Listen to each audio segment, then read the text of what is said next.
Hey, Brakken. Hey, Kirk. What are you up to, man? It's race week. Why are you Dialed wearing? in all week to Leadville, and now I'm dialed into Kirk's 5K. Wow. Just sandwiched between two races right now. I was listening to a podcast the other day, speaking of the sandwich, and they were talking about making a compliment sandwich. Like you say something nice to somebody, but then you give them the constructive criticism in the middle, and then you end it again with the positive, right? The compliment sandwich. But wouldn't that really be an insult sandwich? Because what's in the middle, right? That's the correct way Yeah, you to don't say it. I had a rye sandwich. You had a turkey sandwich on rye. I didn't have a white bread I sandwich. don't know why you'd want that. But yeah. Okay, just to clarify. Why are you wearing a sweatshirt today? Usually you're in a hot box in your recording studio. So what's up over in Milwaukee land? Well, Lisa and I went on a little date this morning. We hadn't seen each other much. Spent all Saturday at the track with Braden, breaking stuff and dialing stuff in. And then Sunday was a rough day of racing, and we broke a lot of things on the cart. And so on easy days at the track where everything's clicking and we don't have to do anything other than maintenance, then I get to sit and chat with her all day long. This was not one of those days. So we hadn't seen each other. So we went on a little date this morning, and I got an iced drink. And so I got chili. And I also, when I got back home, was in a tank top. And just to be professional, covered up the gun show, Kirk. Oh yeah, I everything can't about have you you looking at my arms and my chest all day. I need you looking at screams my eyes. professional. When we get done recording these things, folks, because Brakken basically records in a hot box, and actually my air conditioning is on the fritz. It's basically not working. It either needs a charge or something. Hopefully it's not going. But anyways, it's been hot in here. And when we get done recording, Brakken is always real proud. What he does is he holds his hands up in the air and he shows off how big his pit stains are. And sometimes they're so big it's like the size of a soccer ball. You know, it's like bleeding down your your rib cage. And so to see you in a sweatshirt just doesn't track with recent armpit performances. That's all. No, it doesn't. Yeah. All right. I mean, I'm going to sweat during this, but is what it is. Yeah. You showed me a picture. I don't know. I guess you don't mind if I share this, but you showed me a picture before we started recording of your kid in the middle of the air, upside down on the racetrack. What happened this weekend? He got ejected from his cart mid-race. Is he okay, and is he rattled? Yeah. He is okay and handled it very, very well. So it's one of those moments where you're very thankful for the safety gear that they are mandated to wear. They have to have, rip resistant. They have to wear a racing suit that's rip resistant and abrasion resistant, and they have, basically a flak jacket on. It's a Kevlar rib protector. They have spine protection. They have sternum protection, a halo underneath their helmet that protects their clavicle and their neck, and then a full advanced safety helmet on. So they have to wear the abrasion-resistant gloves, and basically everything did its job. But seeing him tossed out of a flipping cart at 40 miles per hour plus is disconcerting as a parent. How did mom handle it? As well as one could be expected to, who has a traumatic experience with car accidents and is watching her son go through one. So not well, huh? Pretty high intense moment. Well, it got to her, but she handled it well. We had a nice chat with Lisa. I enjoyed our conversation on Friday. If you guys listening haven't listened to Brakken's wife, Lisa Kraker, talking about running every city street in Milwaukee and the experiences along the way, it was a nice chat. I'm glad we did that. So go listen to that, folks. Yeah, I am too. And I have an addendum to make right now very quickly. It's not a long one. But I got some messages saying, is she being safe?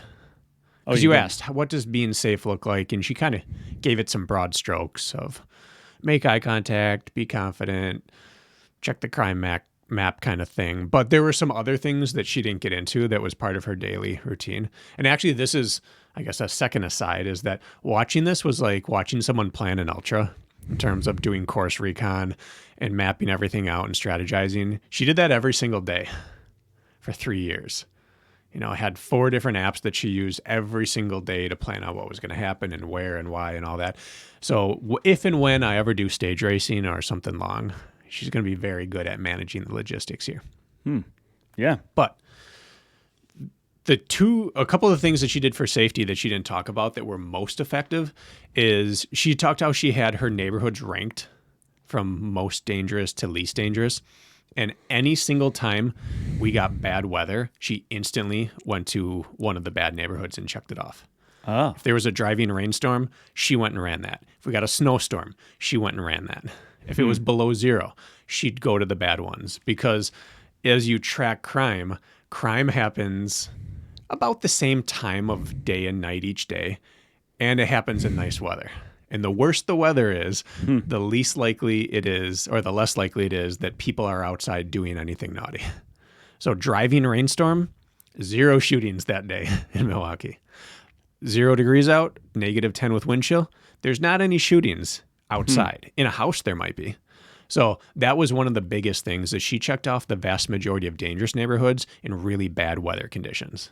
Like if it was a thunderstorm outside, she'd be like, all right, I'm going to go hit this neighborhood that I've been putting off.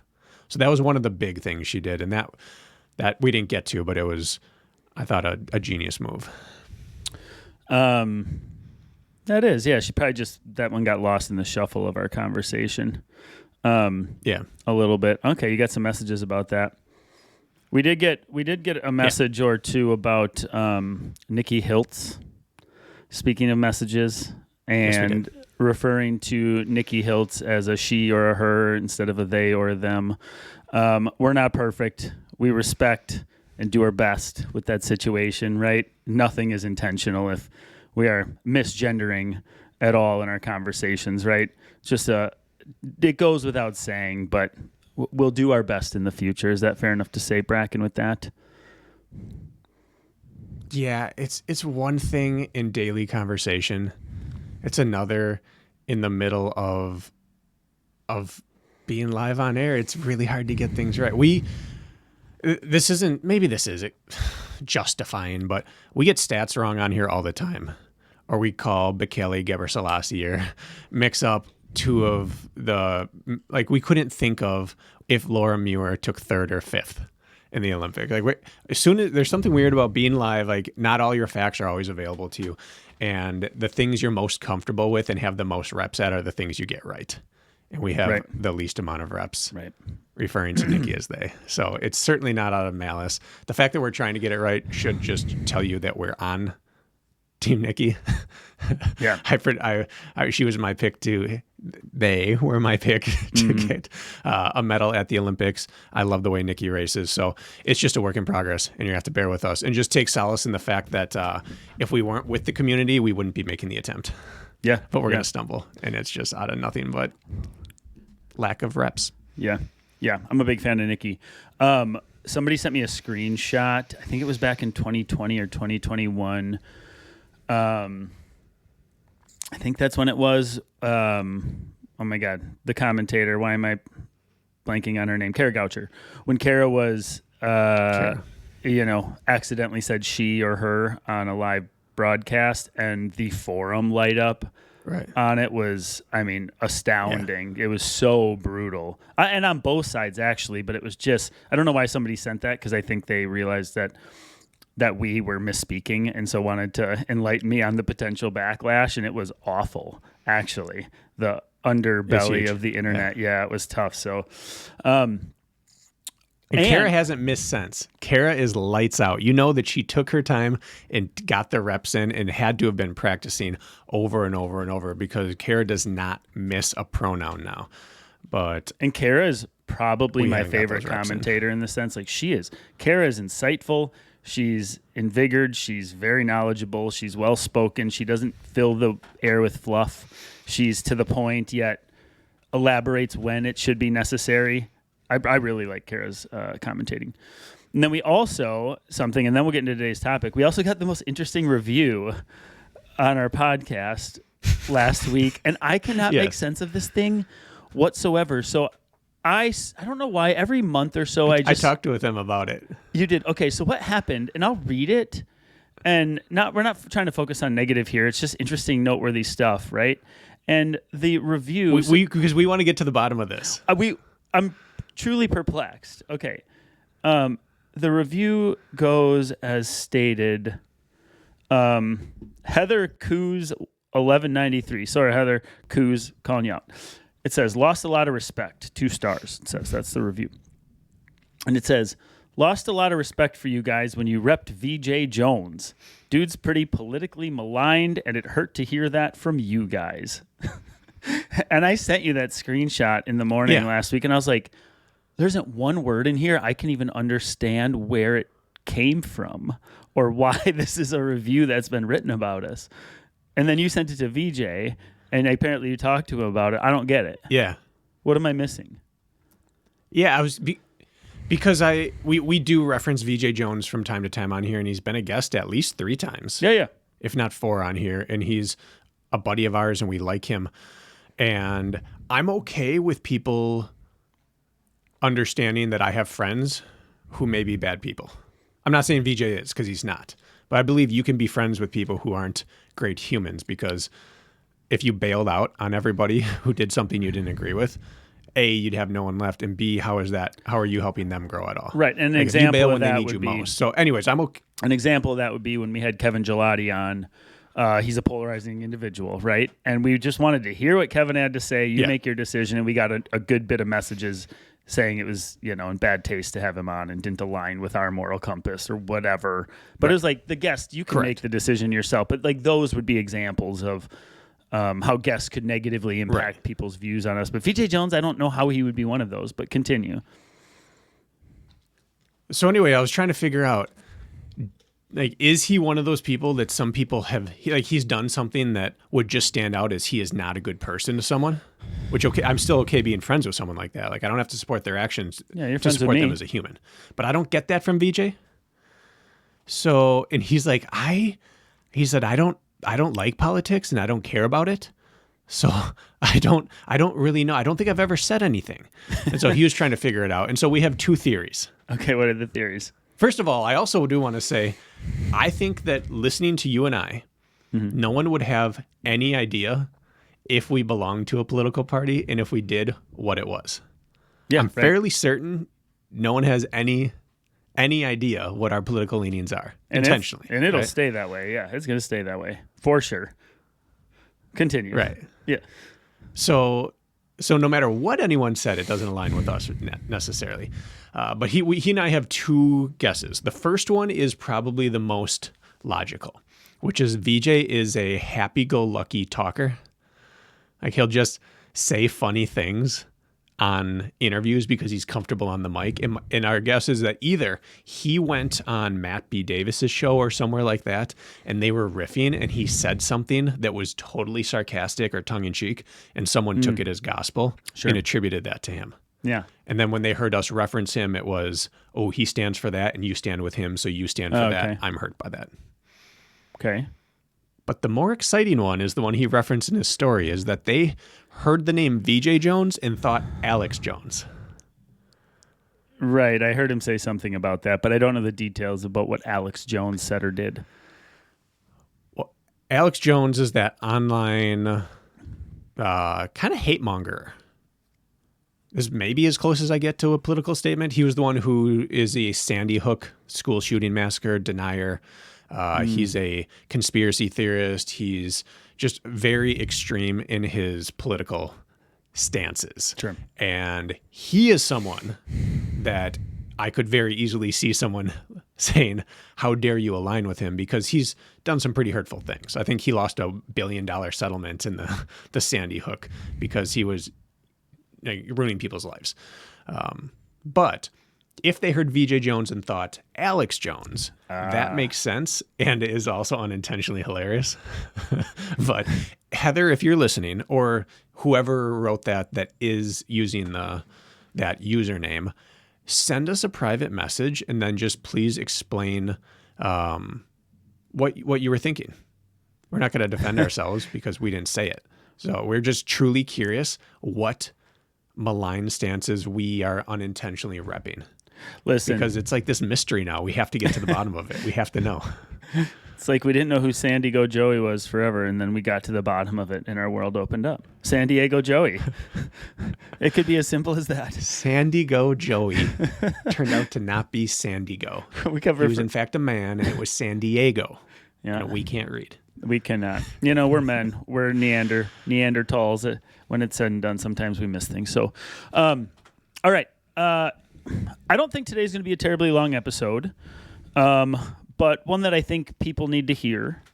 I think it's a good circle back and remind people of what we're going to talk about today. And the episode title, I'm most likely guessing, is going to be Don't Screw It Up. We're talking about not screwing it up as a race approaches. You get to the work is done, the hay is largely in the barn, and you get to the don't screw it up phase as the race is approaching. And you've actually used that sentence like a handful of times in recent episodes. For whatever reason, it's come up, right? Like you're at the don't screw it up phase, or we've responded to Q&A questions, and that has come up as part of our answer.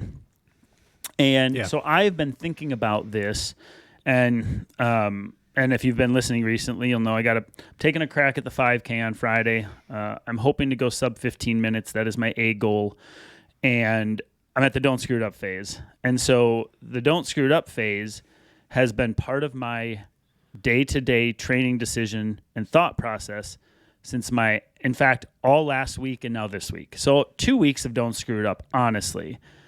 And I can walk you through that if you would like, but I think we just need to talk through that whole we're not telling you necessarily how to properly taper today. And maybe we'll touch on it. We've done those episodes, and I'm sure we'll do them again, but it's more like peace of mind, how to make your decisions as the race day approaches, so you show up available and ready to race. That's it in a nutshell. Yeah, and I have been using this more lately because I mentioned it in one episode, and there's a lot of response to it. Yeah. So I've just been using it more because it seems to be kind of clicking for people. It's a phrase I've used for a long time with myself as a reminder and with athletes I work with, that when humans get into trouble, it's generally when you just take it one step too far. When criminals get caught, it's because they got a little bit too greedy and they just went for one more. When gamblers, they win, they go for one more, and they lost it all. When you're packing for like a vacation, you've got everything packed that you need to know, and then right at the end, you're like, oh, but I might need this, and I might need this, and I might need this, and eventually you get back from your vacation. Like you didn't screw anything up, but you unpack your suitcase, and it's full of things you never needed. But the running version of that is getting almost to leaving to the airport, and you're like, I just need this, and I need this, and I think I'm going to need this, and now there is a downfall of that. Now you're more like the gambler than you are the traveler. When suddenly at the last minute you think you need a million different things and you try to do that, then you go broke as a runner rather than walking away with what you brought to the table. It's a good analogy. And that applies whether you feel great about your training leading into a race or you're so uncertain and you feel like you don't have the fitness and you need to squeeze in the last thing to make sure you're ready, or one more workout to get you ready, or you've done the bulk of the work and it all has gone according to plan.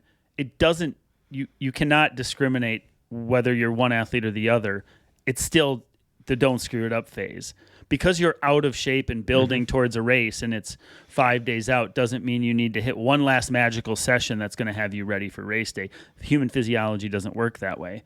And of course, if your training has gone well, then you trust in the body of work you've done and simply get to the start line available, right? And so it doesn't matter how you feel about your fitness, the don't screw it up phase still applies to you, right? It doesn't matter what side of the coin you're on, or if you're in the middle, which most of us are. So I think that's a caveat or that's an umbrella over the whole conversation. Is I don't care what fitness you're bringing to the race, you're still in the same phase. Don't screw it up. Yes. Now I'm going to oversimplify, and I'm going to make a statement that scientifically, human physiology-wise, could be argued. Okay. But for the sake of a blanket statement that is going to keep you on the safe side of the line, once you get within 2 weeks of a race, it is time to stop thinking about how am I building engine-based fitness? And now it's time to think about, if I'm doing something, it must address the skill side of the coin. Now, can you change your fitness for the better in 2 weeks? Yes, you can. But just for the sake of keeping yourself safe, once we get within 10 to 14 days, if your big motivator is to build more fitness, you are dipping your foot into screwing it up territory.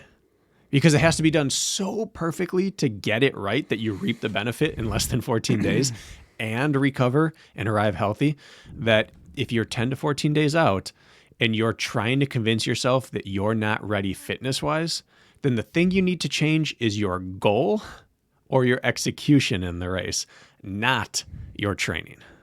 That's my blanket statement. Science tells us, I've referred to this on the podcast a number of times over the years, and you can swing either side of this date range, but 9 to 10 days roughly for your body to physiologically adapt to training and exercise. 9 to 10 days. So what does that mean? That means, let's say you have a Saturday race.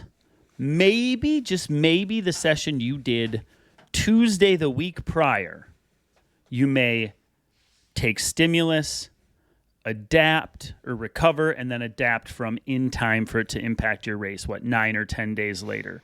But in my opinion, that 9-10 days out, let's say your quality Tuesday and you have a Saturday race 10 days later, that's about, science tells us the last time, that if you're gonna try to swing or do something that's gonna impact race day, it's about as close as you want to cut it as far as being a hero or imagining that what you do is going to positively impact your race coming up. So 2 weeks, you can say 2 weeks, right? Can you do anything in a 2-week window that's going to help your race? Maybe, but it's certainly not guaranteed. So I like to use that 9 to 10 day window majorly as far as making my training decisions leading into a race that matters. Yeah. But what that doesn't mean is that you can't improve in that time. Correct. You see it at the Olympics. There's always those stories of athletes who in between rounds are running 200s or 400s or 600s on the track. Like, there's a reason the best on earth are doing it. And it's not because they're building their engine. It's because they're refining their fitness. They're getting extra skill rep at running a certain pace. They're getting extra skill rep at staying sharp. They're keeping every groove greased.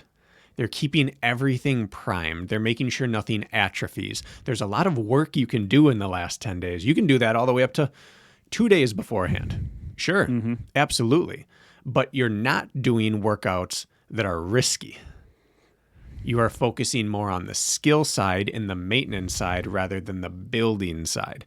So basically what I tell people all the time, because you get these messages week of race or 10 days out. Hey, I think I'm not ready for blank. I really need one last big whatever. And I generally say, if you're this close and concerned about it, like, we've missed the boat. Yeah. Now it's time we need to pull back on your goal or pull back on your pacing. But if you think it's insanely important in the last week, it's time to not even worry about it at all. You can't change it. If you think the one big thing is going to change it, it's not. You're wrong. But because you have like this pressing time period that I can squeeze it in, you suddenly are going to try to make a bad decision and dress it up as a good one. And you're almost always wrong when you try to do that. I think the most important thing that you said here in a couple of your explanations is we're not improving our engine. Engine-based work is now, like, that has been done, right? Like, even you could call it threshold work. You could call it extended drawn-out intervals or tempo of duration. You speak of the Olympic athletes doing maybe 200s. Let's say the 1,500 athletes were ripping, it might only be 4x200 with 2 minutes rest, and they're running faster than goal 1,500 pace, right?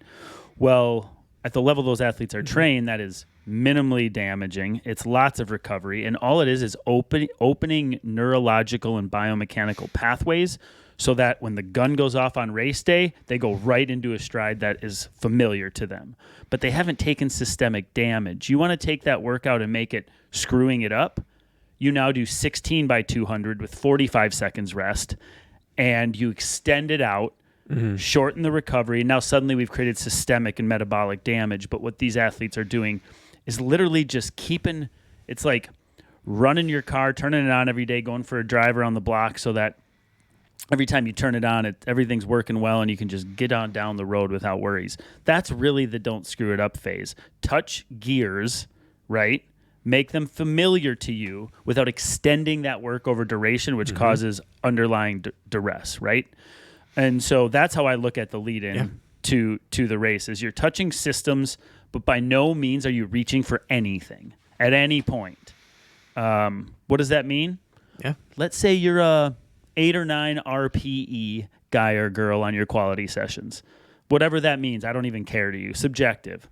Well, guess what? Saturday, 1 week before the race, maybe I'm at a 7 on my last quality Saturday pseudo long run. And then on Tuesday, the week of the race, maybe I'm at a 6 or a 7 again, and it's of short duration, right? And so I'm never tapping into those I need to reach for it type efforts because those aren't going to make you any better on race day. They're only going to make you less available.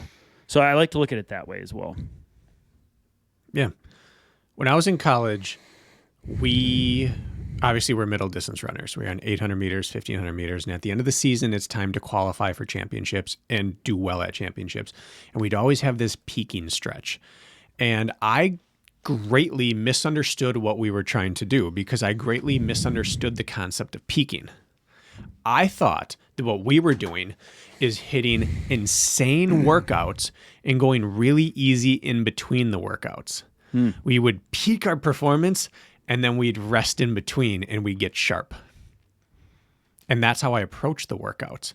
I ran these gut-busting workouts. I'll never forget this day. I ran this workout. We called it our acceleration workout. And I ran it with a buddy and teammate of mine who was not going to try to qualify for nationals. So he was just sitting there, still training just to help us out. His name was Devin Allers. Great guy. I'm sure you don't listen, Dev, but if you do, I miss you. And Devin helped me with that workout, and he got down and he said, you are ready to run so fast right now. He said, you are absolutely ready to qualify. And I didn't, because that was my best effort of the year. Right there in that workout. I absolutely crushed this workout. So much better than I'd ever run it. And I ran it faster than the guy he paced for 2 days earlier, who qualified a few days later. But I didn't run a better workout. I ran a harder workout because I thought you had to work harder and then rest harder. And that's what peaking was, Kirk. That's what 20-year-old me thought. That's what most people think. That's the misconception right there. Yeah. You shoot your biggest shots close to race day to prove to yourself you're tough, ready, and fit, and then you leave your race in your stupid training session. We had a number of athletes. In fact, both times I've spoke with Tyler Germain, who listens once in a while, and he's had some tough marathons lately. You know, he's run 2:12, but has run some less than ideal performances for him. He's self-admittedly said, I left my race in my workout. Like, 2 weeks earlier, we did our last big session, and I ran a 3-2 float workout for 90 minutes and averaged 5:05 pace. And then when it was time to do it on marathon day, she gone. Like, in hindsight, you never want to look back and be like, I left my race in a training session. Ugh. Talk about not screwing it up phase. It just makes me think of that. Yeah. And then you get a little older and you read a little more and you listen to some smart people and you realize that peaking does not come from pushing your fitness up. It comes from lowering fatigue down. That's where peaking comes from. And so these workouts, the goal of the peaking workout is not to springboard your fitness higher. It's to stop your engine and your skills from eroding, keep them as high as they can stay by doing as little as possible in order to keep them up and remove all available fatigue. It's just an intersection of metrics and fatigue. That's all you're doing. And you need to lower the fatigue down more than you need to raise the metrics up, because you have your metrics sitting there. You just have to unearth them. And I wasn't unearthing anything. You're creating more fatigue. I wasn't. I was burying it deeper. Yep. Because I just really misunderstood the concept. And Yes, I was 20 and 21 years old by this point. I'm old enough to figure this out myself, but we also didn't have it coming from the top. We didn't have an explanation of the why we were doing things from the top of the program. And of course that would have been helpful, but we got there eventually, and you realize that your goal in peaking is not to bury your fitness, it is to unearth it. And you don't unearth fitness through a hero effort. You unearth it through extra rest during intervals and extra reduced fatigue throughout the week. I couldn't have said it better myself. And there's one word you need to tell yourself through this whole thing, and the word is trust. Trust in the work you have done, and trust that the fitness will be there on race day, even as you're backing off the throttle leading in. Trust. Trust in the body of work you have done, and that it's not going to magically disappear because we've gradually feathered off the gas as we lead into a race that matters. Trust. And there's two ways to look at like that lead into a race. You have two styles of like taper or whatever you want to call it. And one is just like deloading a little bit. You know what? I backed the volume off a little bit the last 3 days leading into a race, and my legs slightly freshened up. So maybe I feel somewhat available, but that's certainly not peaking. And that's the approach most people take. I think the everyday, weekend warrior racer, which most of us are, is like, I'm going to do my normal training. I'm going to swing one last big long run or hard session a week out. I'm going to do my normal training the week of a race. And then like Wednesday, Thursday, Friday, I'm going to take it pretty easy. Fine logic. That isn't peaking. And that isn't the way to show up and run your best. Now you can get lucky and have a good day regardless. Like, not lucky, but you know what I mean. You can show up and have a pretty dang good day regardless with that approach, but the body doesn't work that way, and you have to go back and remind yourself of like that 9 to 10 day window where, where the work you have done needs time to soak in and then be unearthed, as you had said, by backing off. And so it extends much further than I'm going to go easy the 3 days or even the week of the race. I think it extends and bleeds even into the week prior to the race a good bit. And that all comes back down to the word trust. Trust in what you've done, trust it'll be there, and trust you will have a good race. And if you can do that, if you can trust what you have done, it makes the whole thing a little bit easier. And luckily that's where I'm finally at. I just trust in the body of work. But I only trust it because I've learned that it works at this point. So trust. And either one can screw you up. I've probably run 90% of my lifetime races on that 3 to 4 day little bit of a deload, coast into the race day. Because I am not a super high volume athlete. Even at my highest, I was not a super high volume athlete. 10 to 12 hours a week. That was my sweet spot. Sure. That's not huge. And because it's not huge, I didn't have an enormous amount of fatigue that I had to drop and remove in order to unearth my fitness. Right. And so not screwing it up for me meant keep training and then do 2/3 of a workout on Tuesday and drop my volume by 30 to 50% on my final 3 days and then go race. And I knew I could do that because I was hitting workouts all the way through. I never got to an overreaching phase. I never got to this point where I'm just clawing against fatigue like, oh, I cannot wait to back off. If I was feeling good in training, I was going to feel good in racing. I didn't have to back off, and that was not screwing it up. If I backed off with a 3-week taper, I would have lost fitness. For a high volume athlete who's doing big workouts, big work, lots of intensity, this might be a 4-week process. It might be a 2-week process, but I didn't have to peak. I just had to freshen up. And knowing which one you are is important too, because either way, screwing it up looks differently. But either way, you're right. You trust where your fitness sits. You trust what your training was supposed to accomplish. So then talk to me about this. When do you think the last big swing, the last hero effort, when should that one be? You have an A race. Let's call it, we're trying to peak for it, taper in, whatever you want to term. When do you think the last, I don't care how hard I work session, I'm working hard, I don't care. I'm not worried about the race quite yet. What do you think? I think the shorter the race, the closer to race day it can be. And the longer the race, the longer from race day it needs to be. And that's a very vague answer. But for the general population listening, which is between 5K and let's call it 50K, I'm going to say 3 weeks out. 4 is safer. 3 is better for shorter races, but right around 3 weeks plus or minus a week, depending on how short your race is. Why 3 weeks? And what would that session look like? Let's say because if you take... Let's say it's for road 5K to half marathon. Let's just narrow it. Since the 5K is what I have coming up, and I'm going to explain my last 2 weeks into the race here coming up eventually. But go ahead. What would you say? Why 3 weeks, and what would it look like? So for a road 5K, it'd be closer to that 10 to 14 day mark. I'd do something pretty big 2 weeks out. It would help me take some deload weeks ahead and relax and focus on sharpening faster than race pace work with a lot of rest. If it was a half marathon, it'd be back to that 3 week window. 3 weeks is enough time that even if you take significant damage, you can recover in time to be fully recovered and still have some training ahead of you.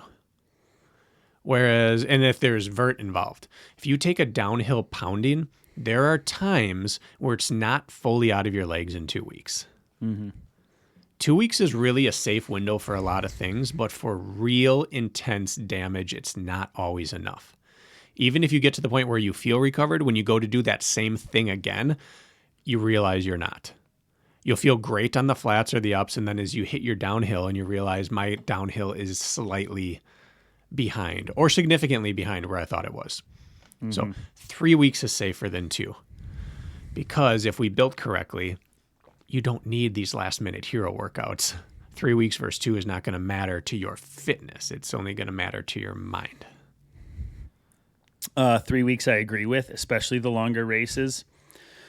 And then I think I agree again with 2 weeks. If it's shorter, you can pull it off if it's the right type of race. I had 3 weeks out, I did a real big Tuesday session, and then I did a big progression long run. For me, my long runs have been 15 miles in this 5K build. I don't feel the need to go any further than that. And I progressed all the way down to 5:03 pace on my last mile of that progression of a 15 miler. And I reached for 3 miles. I cut down, 5:21, 5:11 or 9, something, and then 5:0. And I was reaching. I was almost racing to hit those last 2 splits, but it was 3 weeks out. And the idea there was to go ahead and do it, because now is the time. Combining that, and then 2 weeks out was a scaled back version of that. More uphill treadmill intervals, but a scaled back. But it was 85 minutes of work, but the impact I took was much less, right? On that session, I did I don't know what I did. I don't remember. 15, 10, 10, 5 uphill or something like that. But point being is I followed the 3 weeks out, the last big hit. 2 weeks out, I'm swinging pretty hard, but a scaled back version of what I did the week prior. And then 1 week out, this last week, Brakken, 1 week out, I did an uphill session of only 25 minutes of solid work, and I followed it up with a 10-mile long run the next day versus my 15, and it was all recovery effort. I didn't let my heart rate get out of the recovery zone. And so it's been literally walking down the ladder into race week is how I've approached it. So I'm echoing what you just said about the 3 week or the 2 week. I think you can have scaled versions on the way in, just like that. I agree with you on that. One way I think people screw things up is not through volume or intensity, but it's through novelty. It's through a new stimulus that they don't realize is going to affect them the way it is. So when you're peaking, or when you're sharpening, or when you're just deloading, the pressure is often to, what have I not worked enough? What do I suddenly, now that I can smell the start line, what worries me? I need to go do that thing.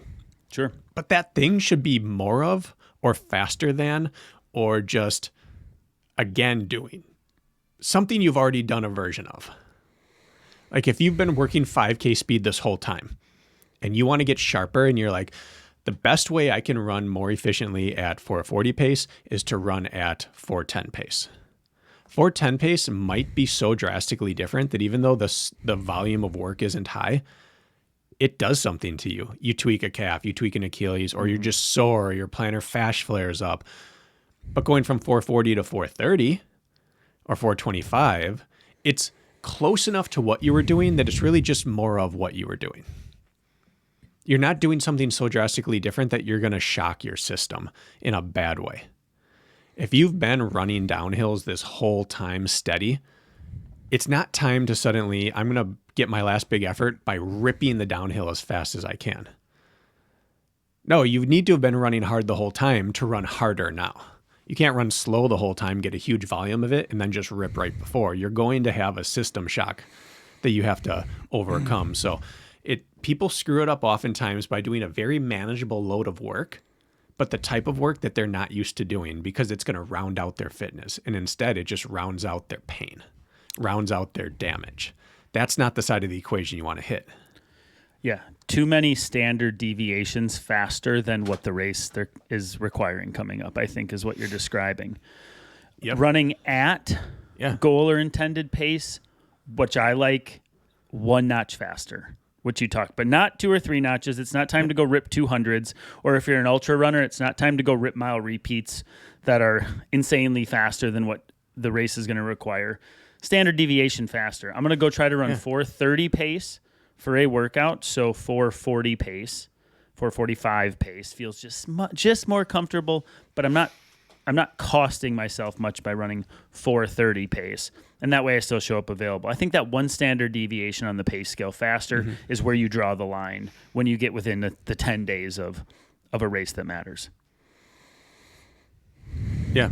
In the ultra side, it can be tricky, but then it's 1 standard pace deviation at most from where you've been training. Like if you've been running 5K pace throughout this whole thing, you can go out and run more 5K pace, or you can run 3K pace, but don't run mile pace. Right. Just stay within the thing that your body knows, but do it in a cleaner, better way, and then rest.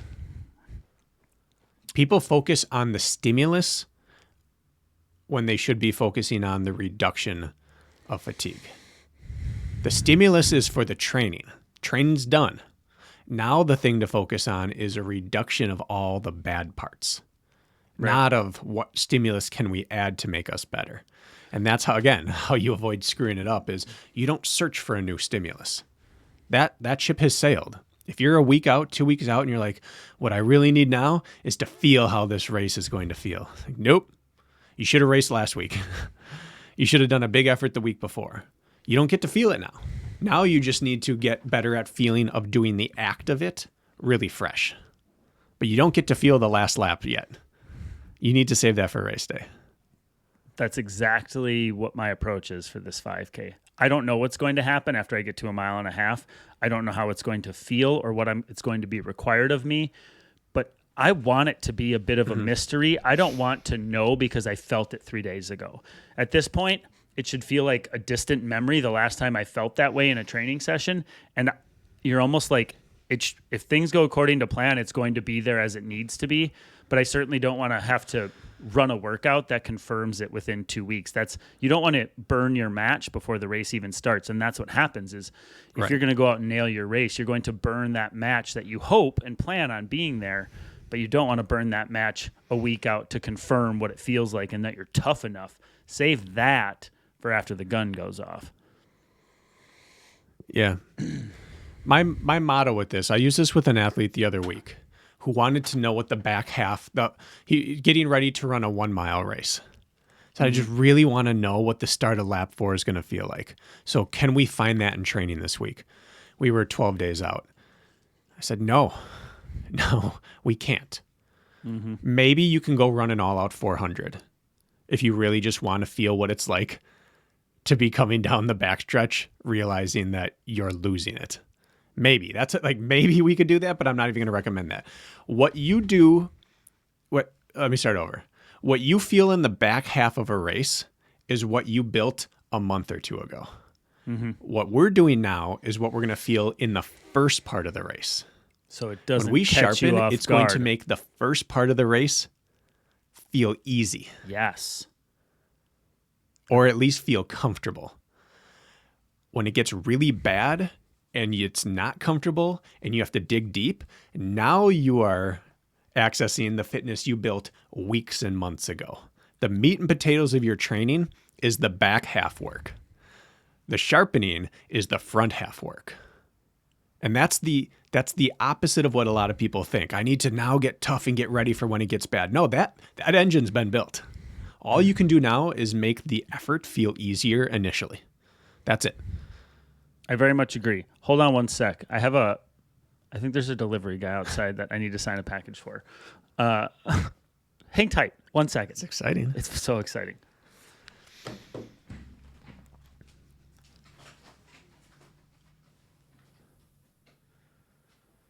What could it be?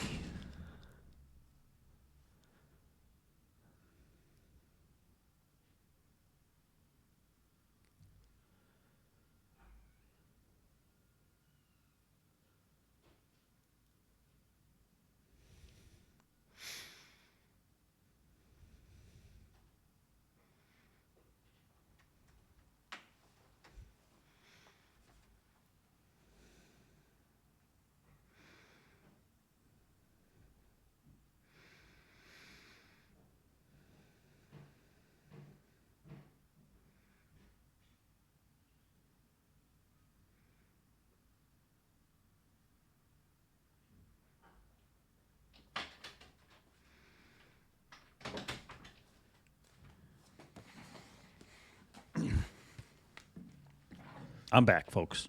Sorry about that, Brakken. Not a problem. I had a message from Matt B. Davis waiting, and I'm answering him. What's it about? About Leadville. So I wanted to bring up one thing. I'm glad I didn't forget it because I was going to bring it up before I jumped out. We've had episodes in the past about like when to push through and workouts and when to not. Okay, the whole don't screw it up phase. This is not the time to push through workouts if it's not your day. If you're feeling like you've overcooked, let's say coach or self-prescribed session is I'm 10 days out, I'm going to do 5 by a mile. Let's say you have a marathon or something. That might be a classic 10 days out workout. I'm going to do 5 by a mile. I get 3 reps in and I'm like, I'm still stuck in my overreaching phase. I am not there. That's the time not to be a hero. The 2 weeks leading in, if you have to ask, you can't afford it, and you pivot. Sometimes there may be a place in which your nose should be rubbed in the dirt for cutting a session short or pivoting or whatever. This is not that time. And I'm not saying this to make myself feel better about what I did last Tuesday. It's the logic I used when I reset expectations on my last, what I call session that mattered on Tuesday. I don't know if you guys recalled, but I think at the end of our last training Tuesday, I outlined the session I was about to go hit. I said, I got to get off. I got to go get to the track. It's getting hot. And I said, I'm going to do a mile at or faster than goal 5K pace. I'm going to run 4 by 800, 4 by 400, and then 4 by 200. It's going to be 4.5 miles of work. I'm going to be all faster than race pace. And then I'm pretty much going to back off the throttle effort-wise until the race. So I'm following my, 10-day out rule-ish, right? And I wanted overspeed training. 1 deviation faster than race pace, right? The same thing we were just talking about. That's what I wanted to run. And I did that. The issue with it was I got done with that mile and I got into the 800s and I was like, it ain't my day. Like, I am fighting for this. I am fatigued. And I don't think I am going to see benefit if I keep pushing through right now. I think it's only going to cost me. So what did I do? I ran my mile, hit my goal pacing, and then only did 2 800s instead of 4, did 2 400s instead of 4, and then finished out with my 200s as prescribed. So I cut out 1.5 miles of work because I thought it was more important to make sure that I was available and not bury myself further versus getting the work done, which I could have, and then my match was left a week and a half before the race. So that would be a classic example of like, when do you push through and when don't you? If that workout had happened a week earlier, guess who would have done the whole workout? I would have. And maybe I would have let my pace slip to get it done. I don't know. But at that point in time, it's a cost versus benefits analysis. And I proclaimed on this podcast to our thousands of listeners that I was going to do a workout, and then an hour later I went and changed the deal. And I don't often change the deal. And it had nothing to do with being a P word. It had everything to do with not screwing it up. And that would be a classic example of don't screw it up and stay available. And so I wanted to outline that point about like there's times to push through and then there's times to not. And to reiterate, as a race is coming up, it is not the time to be a hero. No, it's not. And I fully agree with that.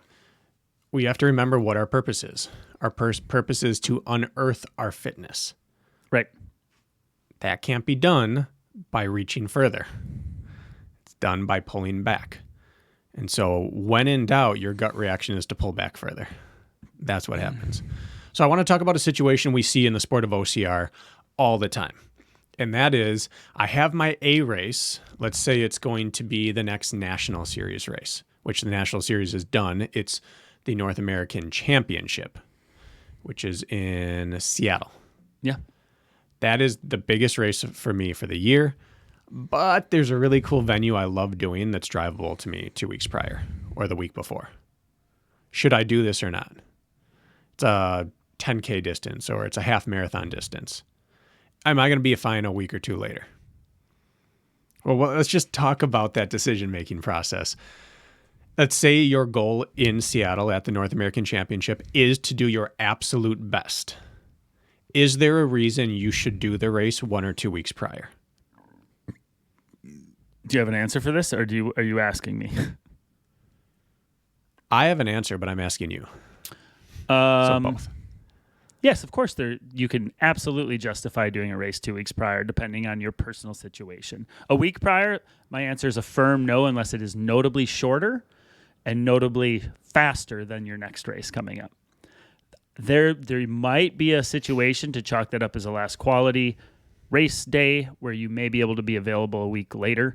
But I would say 2 weeks out. You're not going to be running a beast 2 weeks out. You better not be doing that. Not if you care about Seattle Beast. I could justify a super for obstacle practice efficiency, shore up how to approach things 2 weeks later. But again, I would want it to be shorter than the race distance of the championship race, which is a beast, I believe. If you're going out to race your face off 2 weeks prior because you just can't help yourself and it's out your back door, I will say there's a chance that you may be fine in Seattle, but the word is chance and the word is maybe. And when I say there may be a chance, that's too many maybes and chances for my liking. So the answer would be no in that case. A little blurry answer, though, for me. It's really specific on the individual. What are your thoughts? Unfortunately for the listener, the same.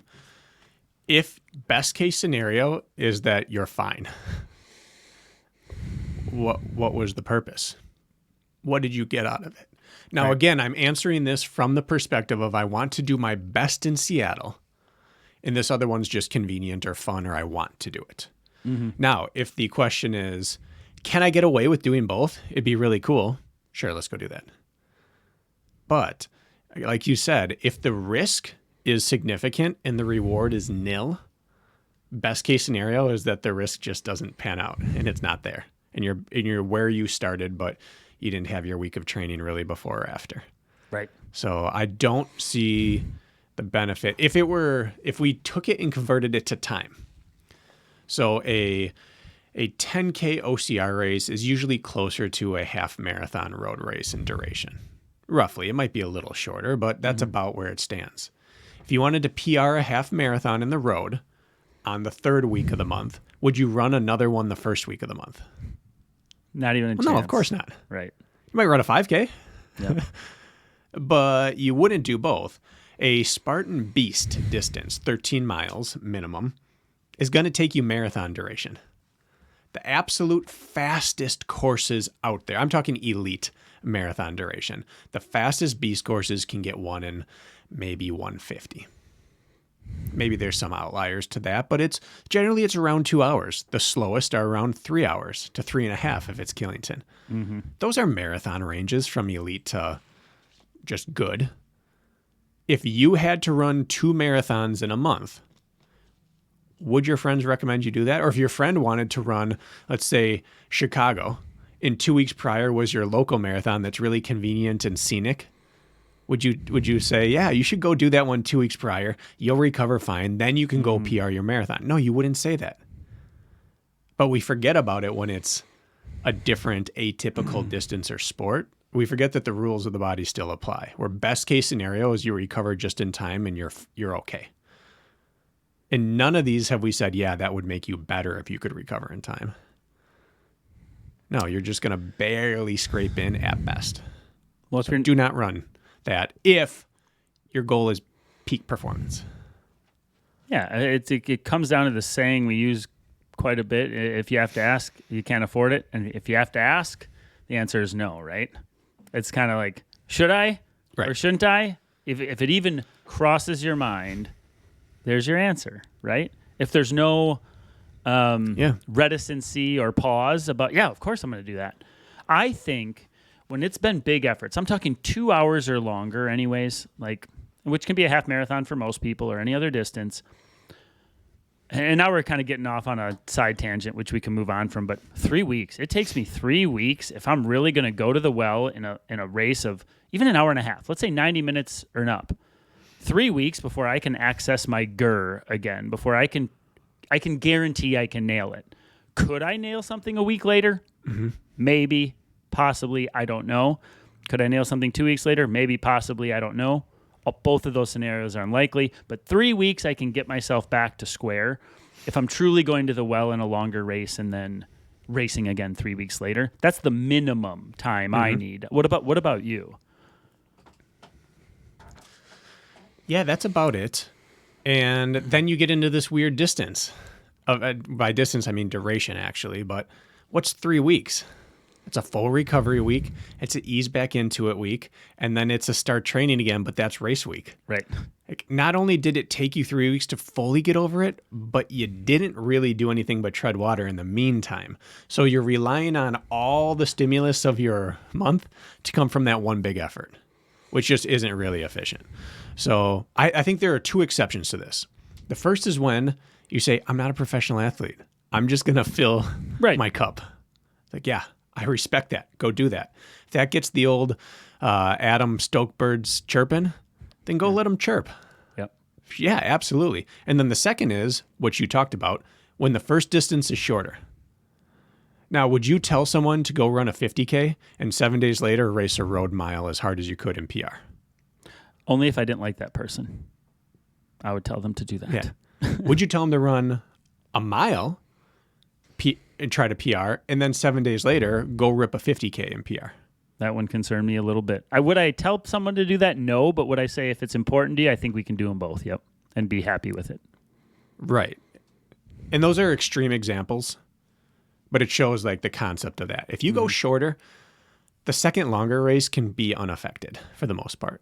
And I did that exact thing a few years ago. I went from road mile to 50K, and it was 10 days or 8 or something like that. And it worked fine.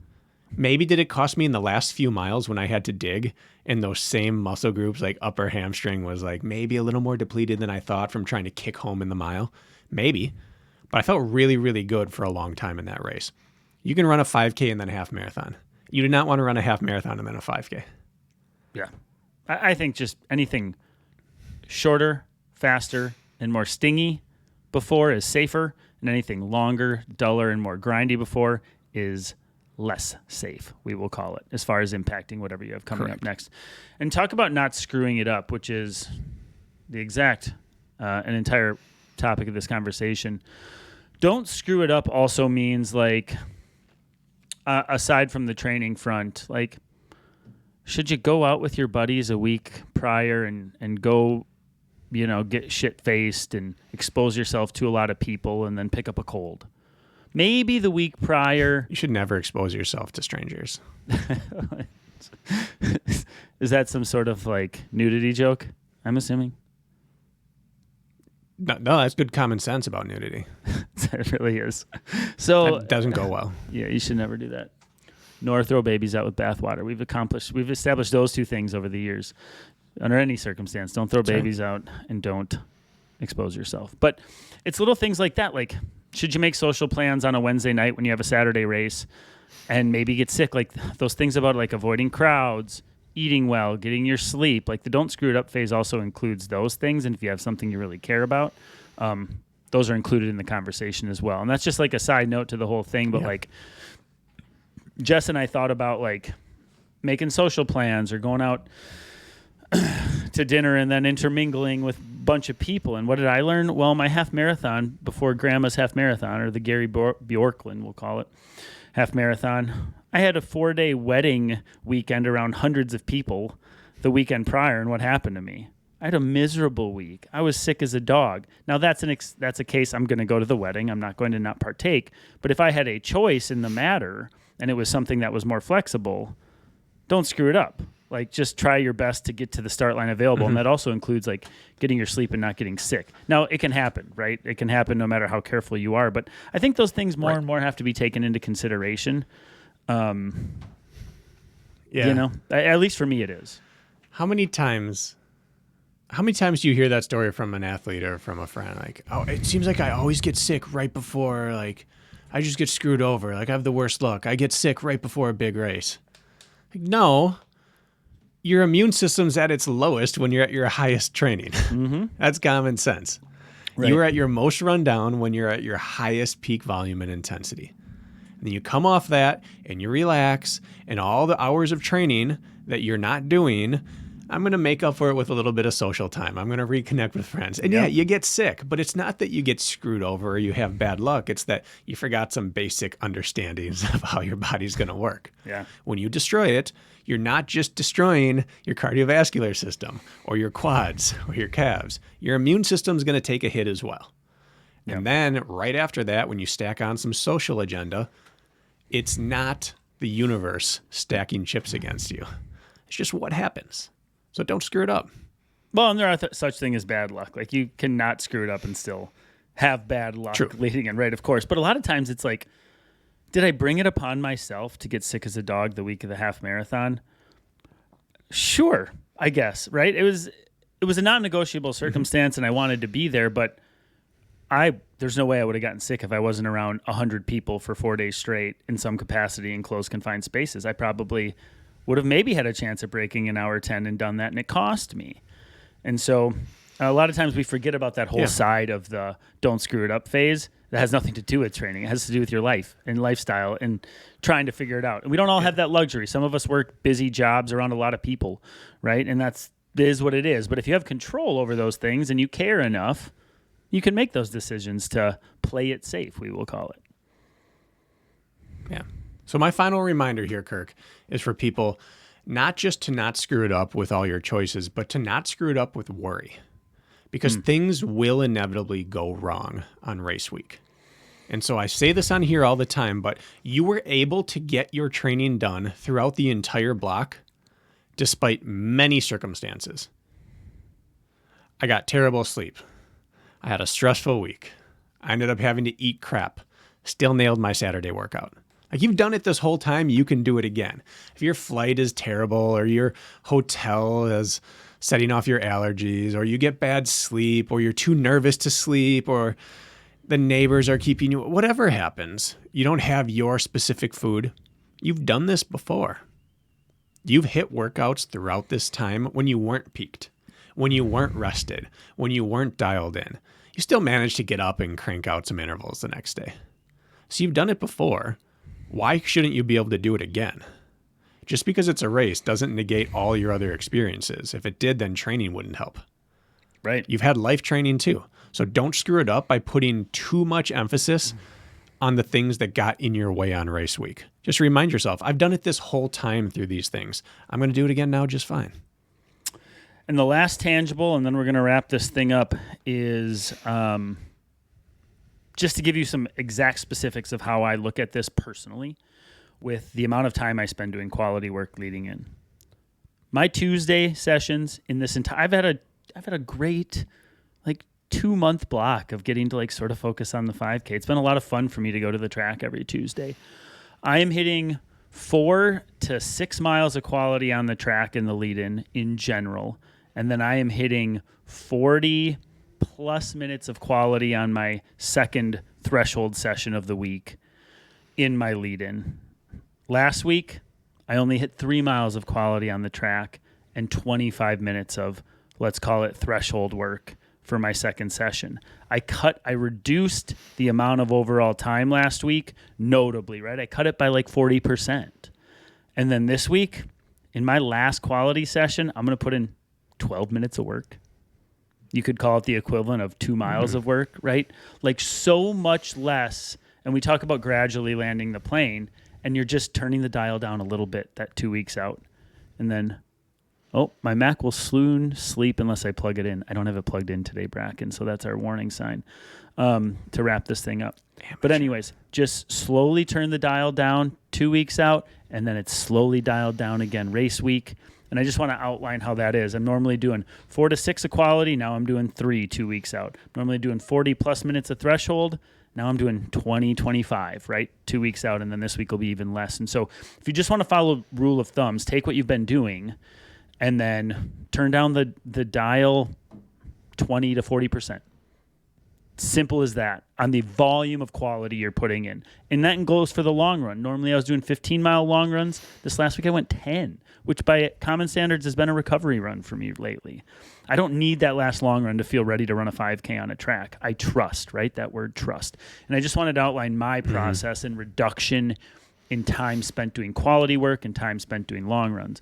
Today I went for a 9-mile recovery run. Normally I go for a 10 on a Monday. Now it's only a mile, but prospectively in my mind, after only a 10-mile long run on Saturday, I've just cut out 6 miles of work between my last 2 runs from what I normally do. That's a lot. And so I'm trusting. And will it come together? I don't know. I could have a great day. I could have a bad day. That is still to be written. I am not sure. But I know that I should on paper be set up to be available. And the idea is that you, before your next race, set up to feel available as well. Almost a little like, I haven't done much and I feel a little sloppy. I feel like a little chubby because I'm eating the same, but I'm not working out as much or as hard. You get there almost craving the hard work because you're a little ick. Just a little ick at the start line. Like, I haven't done much hard. Like, that's exactly how I want to feel when I toe the start line. It's like, I'm just craving to work hard again because I used to work so hard in my training and now I've dialed back just a little as 2 weeks have progressed. Now I'm just feeling kind of sloppy, but you're not. You're charged up and your fitness is there. And that's how I have felt before I've nailed any race I've done, is like a little as I approach that race day. And I know that's a weird way to describe it, but that is true for time for the past few years for me. My fitness Strava score keeps going down, folks. It's been going down for a week now, saying your fitness has decreased 3%. My Strava relative effort is only going the wrong direction, guys. And some people would let that get in their head. No. That's a good thing. You're becoming available. So that's my last PSA about the whole thing. That's right. I loved peaking season in college. Go out and crush workouts. I can't stand peaking in adulthood because I go stir crazy. And I think that's the sign you may be doing it right. If you're having a blast when you're peaking, you might not be peaking. Right. If you're starting to go stir crazy and like you feel the addiction of your exercise rising and you're not satisfying it, you're about to pop something on race day. That's how I generally feel. Yeah. Anything else we want to wrap up with? Or have we done our job today? Thank you. Thank you for everyone who reached out with kind messages about my wife. Kirk and I like to act like we do this podcast for all of you, but we don't. We do it for ourselves and our egos. And so to hear you say nice things about Lisa just makes me feel nice. We got a few messages. It just reinforces that. And one day the stars are going to align. And I think Jess, my wife, has a week off in October, and she's agreed because we record midday. So Lisa is home midday often, and Jess, my wife, always works. So we're going to get Jess on. She's got a week off in October. And maybe we'll get to know her a little better. I'm going to let you drill her. I'm going to be non-existent. I'm not going to be present for that one. We're going to do a get to know your host through your wife episode, I think, with Jess. But we got to wait a couple months for that one. It's far overdue. Far overdue. All right, guys. Well, thank you for listening. Weird. Well, if it's you alone with my wife, I would expect it to get weird. I can't be there to be a governor or a regulator or referee. I feel like you're going to take all sorts of weird tangents and directions. And I trust you with that. Well, with that, we're going to sign off. Goodbye, folks.